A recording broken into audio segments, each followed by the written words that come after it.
Selamat pagi saudara-saudara yang dikasihi Tuhan. Selamat berjumpa dalam menu sarapan firman, makanan yang sesungguhnya bagi kita yang membuat hidup benar-benar hidup. Saudara, banyak orang menyangka salah satu ukuran kesuksesan kekristenan seseorang, kesuksesan pengiringan kita kepada Yesus, itu sangat ditentukan oleh yang namanya menahan diri atau penguasaan diri. Benar bahwa ini adalah salah satu buah roh, salah satu wujud dari buah roh yang ditunjukkan dalam Galati pasal 5. Tetapi ada sisi lain yang saya ingin kita belajar pada pagi ini. Kalau kita selalu dalam situasi atau status atau posisi menahan diri, menguasai diri, mengendalikan diri, padahal kita sebenarnya menyukai hal tersebut lalu tapi tidak boleh melakukannya, atau sebaliknya tidak menyukai hal tersebut tapi disuruh melakukannya. Kalau terus-menerus secara konstan kita berada dalam status hati seperti ini bukan maunya Tuhan. Karena apa? Hal ini berarti terus pertentangan batin. Tidak ada rasa perhentian, tidak ada damai sejahtera, karena batin terus saling menuduh atau menyalahkan gitu. Yang satunya ngomong kamu harus begini, tapi di sini tidak bisa kita tidak bisa melakukannya. Waktu kita ditegur tidak boleh begini, tapi karena kita suka itu, kita ingin melakukan firman Tuhan tapi tidak berkuasa mengendalikan diri dan terus akhirnya melakukannya juga, lalu kita merasa bersalah. Dan orang banyak yang terjebak dalam siklus seperti ini karena terus bilang aku tidak bisa menahan diri, baik untuk melakukan atau untuk tidak melakukan sesuatu yang disuruh atau dilarang oleh firman Tuhan. Nah, sebenarnya maksud Tuhan bagaimana? Saya beri contoh dulu. Misalnya dulu saya pernah waktu masih di Australia, orang barat itu saudara, mereka itu umumnya suka sekali yang namanya permen, es krim gitu ya. Umumnya suka sekali, dan buat mereka aneh kalau kamu tidak suka permen atau es krim. Sedangkan saya bukan orang yang suka permen atau es krim. Jadi pernah satu kali setelah makan saya ditawari permen sama seorang teman. Ini orang Australia, dia tawari permen, saya bilang enggak, makasih. Dia melihat saya dengan ketakjuban dan dia bilang, wow, kamu cewek yang baik, maksudnya you are a good girl, maksudnya kamu benar-benar orang yang sanggup menahan diri, kamu cewek yang baik, kamu bisa mengendalikan diri untuk tidak makan permen. Nah, dia mengira saya ini sekuat tenaga sebenarnya ingin permen, tapi saya berhasil mengendalikan diri dan berkata tidak kepada permen. Tapi saya lalu bilang, enggak, saya memang enggak suka. Dan dia heran sekali, hah, ada orang enggak suka permen ya begitu. Jadi, nah saudara, ini yang sebenarnya dimaksudkan Tuhan. Yang Tuhan maksudkan bukan kita terus-menerus harus bisa mengendalikan diri, walau sulit-sulit tapi harus bisa. Ada ya masa-masa itu ada porsinya, tapi bukan selamanya seperti itu, karena Tuhan tidak pernah memaksudkan kita terus-menerus dalam pertentangan batin, kita terus-menerus dalam yaitu perjuangan keras gitu, dan kayak tidak bebas. Nah, yang sebenarnya cara yang Tuhan maksudkan adalah seperti saya yang tidak suka permen. Jadi kalau kamu suka permen atau suka hal-hal yang berdosa, katakan, bukan kamu dalam keadaan hati yang masih cenderung terus kepada dosa itu dilarang terus, tetapi Tuhan sanggup. Itu yang dia tawarkan, hatimu yang aku ubah, kesukaanmu yang aku ubah, sehingga kamu tidak perlu lagi perang-perang batin terus. Saya tidak perlu perang batin apapun untuk menolak permen. Saya secara sederhana saya tidak suka, jadi saya tidak minat gitu. Itu yang dimaksud Tuhan dalam Yeskiel pasal 36, ayat favorit dari banyak orang ini termasuk saya. Yeskiel pasal 36 ayat 26, kamu akan kuberi hati yang baru dan roh yang baru di dalam hatimu, dalam batinmu, dan aku akan menjauhkan dari tubuhmu hati yang keras, dan kuberi kepadamu hati yang taat. Hati yang taat adalah hati yang siap cenderung lakukan firman Tuhan. Kesukaannya diubah. Kalau itulah kesuksesan pengiringan kepada Tuhan Yesus. Sebenarnya seberapa jauh kita mengizinkan Tuhan mengubah kesenangan hati kita dari yang senang yang berdosa menjadi tidak senang, lalu kesenangannya diganti dengan senang melakukan firman Tuhan. Walaupun bukannya tidak ada tantangan, ada, tetapi rasanya ringan gitu loh, lebih ringan, lebih enjoy, lebih menghasilkan. Itu yang Tuhan maksud. Sebab kalau tidak, kita akan terus-menerus hidup di bawah hukum Taurat, dan kita tidak tahu rasanya hidup di bawah anugerah. Kan? Makanya Tuhan bilang dari dulu Israel dengan segala hatinya yang cenderung dipenuhi dengan kesenangan-kesenangan yang berdosa, kesenangan-kesenangan Mesir, kesenangan yang mirip dunia di sekitarnya.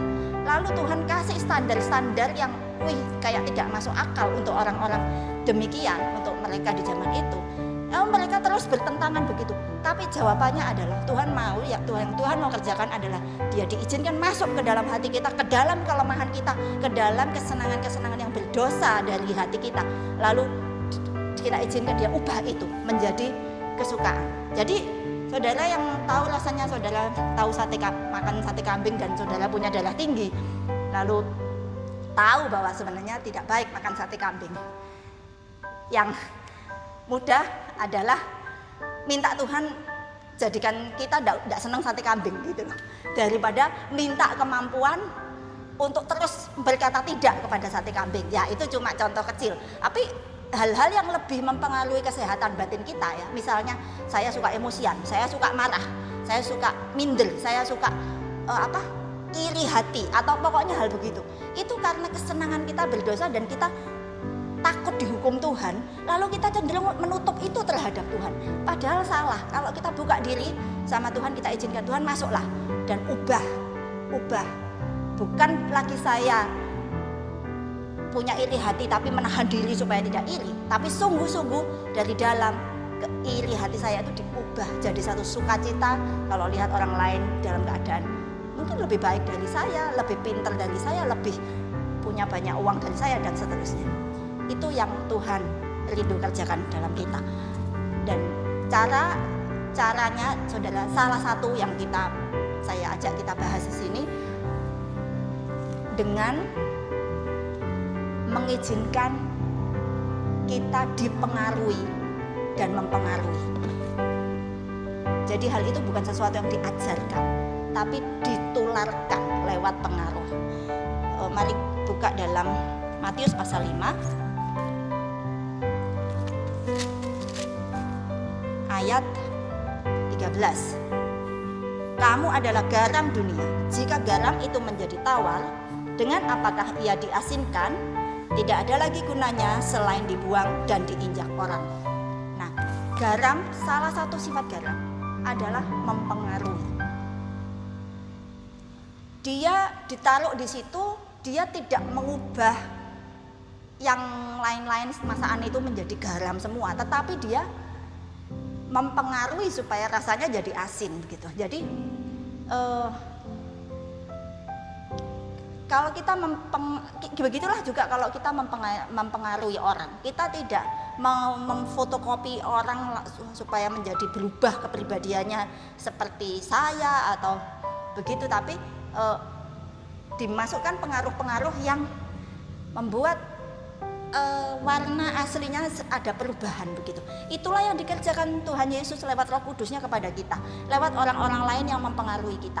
Setelah kita terpengaruh, kita bisa mempengaruhi orang. Lebih ke mempengaruhi, bukan kuasanya terletak jauh lebih di pengaruh, bukan di pengajaran. Bagaimana saya mengajar dengan sukses, berhasil, bukan itu, tapi berhasil mengubah kesukaan orang, tapi lebih ke pengaruh. Contoh saudara, saya orangnya suka anjing. Dulu ada, seingat saya 2 pekerja datang ke sini dengan tidak suka anjing. Dia Kalau ada orang ngajak ngomong anjing dulu di rumahnya sebelum kesini, dia akan memandang itu konyol sekali dan oh sinting kamu anjing diajak omong gitu. Tapi pada waktu dia di sini, saya juga waktu itu punya anjing. Tiap hari dia bergaul dengan saya yang suka anjing, mainan anjing, ngajak omong anjing, main dengan anjing saya, apa aja suruh sembunyi, cari bola, cari ini. Terus lama-lama dia itu ketularan. Saya tidak berusaha mengajari dia dan memaksa dia untuk jadi suka anjing seperti saya. Tidak pernah ada kepikiran itu dalam diri saya. Tapi lama-lama setelah 1 tahun, memang itu lama, dan setelah 1 tahun lebih, waktu dia pulang ke rumah asalnya, dia itu jadi suka ngomong-ngomong sama anjing gitu. Sampai giliran sekarang orang rumahnya yang bingung, yang bilang, kamu kok ngajak omong anjing, ini aneh katanya, sinting kamu gitu, kayak orang gila gitu. Dia ya begitu, kesukaannya itu yang berubah. Lalu jadi bukan saya itu, kamu tinggal di rumah saya, peraturannya semua yang di sini harus suka anjing. Nah, betapa setengah matinya kalau dia ditekan peraturan seperti itu, sedangkan dia itu tidak suka anjing. Itu gambarannya saja. Tapi saya tidak memaksakan apa-apa, saya tidak mengharapkan dia menjadi suka anjing sama seperti saya, tapi karena terpengaruh, karena hidup di dalam situasi, atmosfer, kondisi kesukaan pada anjing seperti itu, jadi ya dia keikut-ikut gitu, dan dia menjadi orang yang suka sama anjing juga. Jadi hal seperti itu yang Tuhan inginkan sama kita. Jadi kita itu bisa enjoy, bukan terus merasa ditekan, dipaksa, diperbudak, disuruh melakukan hal yang bertentangan, bukan. Tapi Tuhan mau mengubah, bukan mengubah perilaku kita, tapi mengubah hati, kesenangan kita, sehingga perilaku itu pasti akan berubah. Selama transisi memang dibutuhkan pengendalian diri. Selama transisi bahwa aku mau sedang diubah Tuhan dari suka hal yang berdosa menjadi tidak suka, menjadi suka melakukan firman Tuhan. Selama transisi itu memang dibutuhkan pengendalian diri, itu penting, tetapi tidak selamanya. Kita terus Tuhan terus mau menuntut kita untuk terus menerus berada di dalam pola hidup yang seperti itu, karena bukan itu maksud Tuhan. Tuhan mau kita bebas, dibebaskan untuk melakukan firman Tuhan, dibebaskan dari kesenangan-kesenangan yang berdosa, dibentuk kesenangannya diubah menjadi suka mengejar-ngejar firman, suka mengejar hadirat Tuhan, suka melakukan firman. Itu yang akan membuat kita sangat senang menikmati pengiringan kita dengan Tuhan. Kita tidak merasa dibebani, dipaksa, diikat gitu atau dikekang, tetapi kita merasa dibebaskan untuk menjadi kudus dan mengambil bagian dalam kekudusan Tuhan. Sekian renungan.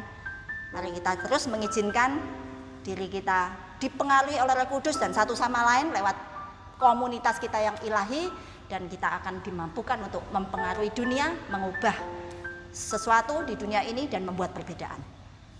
Tuhan Yesus memberkati.